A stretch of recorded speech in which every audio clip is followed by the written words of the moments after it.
Hiyyooyyaa harka fuunee hashamaa akkam jirtu hordoftoota keenya oduu har'aaf jennee qabannee dhiyaannirra. Oduu har'aa kan isinitti himu waan sanyii abboomaati. Yaa'ii waliigalaa mootummoota gamtoomanii Jineevaatti gaggeeffame irratti waa'ee mirga namoomaa Itoophiyaa irratti yaaddoo akka qaban biyyoonni 44 yaaddoo isaanii ibsan jedha odeessi arganne. Hawwiitura dabalata qabdi. Itoophiyaan mirga namaa sarbuu akka dhaabduu fi mariin akka gaggeeffamu waamichi dhiyaate. Yaa'ii waliigalaa dhaabbata mootummoota gamtoomanii Jineevaatti gaggeeffame irratti biyyoonni 44 waa'ee mirga namoomaa Itoophiyaa keessaa irratti yaaddoo qaban ibsan. Manni maree mirgoota namoomaa dhaabbata mootummoota gamtoomanii yaa'ii isaa 58ffaa yeroo ammaa Siwiizerlaand Jineevaatti adeemsifamaa jiru irratti biyyoonni 44 ibsa baasaniin haala mirga namoomaa Itoophiyaa keessaa irratti yaaddoo qaban ibsaniiru.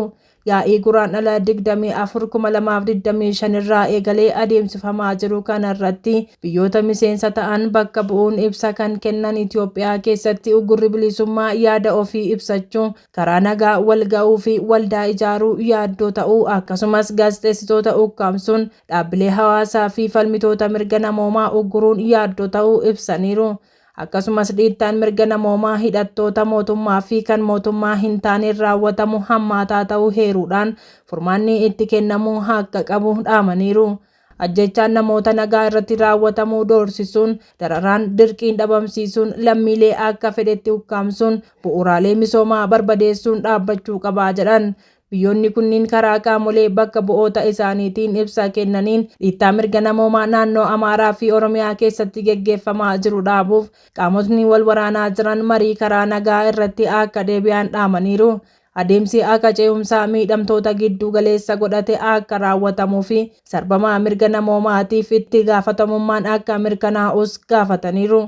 Himannaa biyyoonni kun Itoophiyaa irratti dhiyeessaniif deebii kan kennan dhaabbata mootummoota gamtoomanitti bakka bu'aan Itoophiyaa Jineevaatti argamu Ambaasaadder Tsagab Kabbabee akka jedhanitti gamtaa Awurooppaa dabalatee biyyoonni Itoophiyaa irratti ibsa kennan kan nama gaddisiisu, bu'uura kan hin qabnee fi dhugaa lafarra jiruun kan waliin simanneedha jedhan. Itoophiyaan akkuma amala ishee sarbamaa mirga namoomaa lammiilee ishee irratti raawwatu kan dhoksamuu hin dandeenye dhoksuuf yaaluu itti fufteetti. Dhalli namaa waraana mootummaatiin harkii duubatti hidhamee ajjeefamuu ragaa suuraa fi viidiyoodhaan jirudha.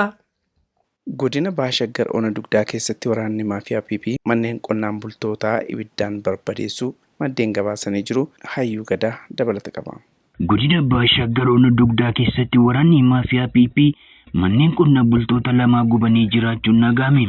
Baashaggar Ona Dugdaa ganda waldaa qallinaa bakka adda waraaboo jedhamuun beekamu keessatti waraanni faashtii PP mana qonnaan bultoota Oromoo kanneen maqaan isaanii obbo Bariisuu Badhaasuu fi obbo Fitaalaa Jimmaa jedhaman bitootessa 3/2025 yakka tokko malee ibiddatti qabsiisanii qabeenyaa waliin barbadeessanii jiraachuun gabaafamee jira. Maatiin manni isaanii jala gubate kunniin qabeenyaa tokkollee keessaa kan hin baafanne oggaataan daa'imman aduu saaphaa keessa beelaa fi dheebuun daramaa jiraachuus itti dabaluun himu maddeen kuni. Akka waliigalaatti rakkoolee murni bilchiginaa hawaasa Oromoo irratti raawwachaa jiran kun haala yaaddeessaa ta'us itti dabaluun himu maddeen. Sirna dhablamummaan waraanni faashtii PP Oromiyaa keessatti taasisaa jiru qe'ee uummataa barbadeessuun hawwanii fi daa'imman godaansaaf saaxilee yeroo jirutti murni badiin bilchiginaa kun icciitii hammeenyummaa isaa dhoksee ilaalcha gaarii akka waan hawaasaaf qabutti miidiyaalee of harkaa qabuun ololaa afarsaa akka jirus beekamaadha. Abbaan Gadaa Booranaa yeroo ammaa baalli dabarsuuf jilarra jiran gadaan Oromoo sirna dimookiraasii fi sirna nageenyaati jedhan. Hawwiituraa dabalata qabdi. Abbaan Gadaa Booranaa Kuraa Jaarsoo sirna gadaa Oromoo sirna dimookiraasii sirna nagaa fi jaalalaati jedhan. Booranni sirna baallii wal harkaa fuudhinsaarra jiraachuun tibba kana irra deddeebiidhaan himamaa kan jiru yommuu ta'u, abbaan Gadaa baallii dabarsaa jiran Kuraa Jaarsoo akkuma duudhaa sirna gadaatti baallii karaa nagaatiin dabarsaa jirraa jedhan. Bu'uura dimookiraasii ammayyaa kan ta'e sirni gadaa mallattoo qaroominaa fi dimookiraasii Oromoon addunyaa keessatti qabu keessaa isa hangafaa jedhamuun beekama. Uummanni Booranaa dhiibbaa garaa garaa dandamachuun duudhaa isaa ganamaa osoo hin gatin sirna gadaa kunuunsee walitti fufiinsaan dhalootaa dhalootatti dabarsaa har'a ga'ee jira. Gadaan Booranaa erga of haaromsee waggoota 568 walitti aananiif baallii walitti dabarsee jira. Sirni gadaa jaarmiyaa umurii fi dhalootaan ijaarame yoo ta'u, sirna bulchiinsaa dimokiraatawaa Oromoon addunyaaf gumaachedha. Gadaan sirna siyaasni, dinagdee fi hawaasummaan Oromoo ittiin gaggeeffamu kan miseensi sabichaa mirgaa fi dirqama isaa beekee ittiin walii galuu fi tokkummaan itti waliin jiraatudha. Dhalli Oromoo yeroo hundaa gadaa keessa kan jiru yoo ta'u, namni kamiyyuu gulantaa irra jiru irratti mirgaa fi dirqama aangoon gadaa kenneef hojiitti hiika.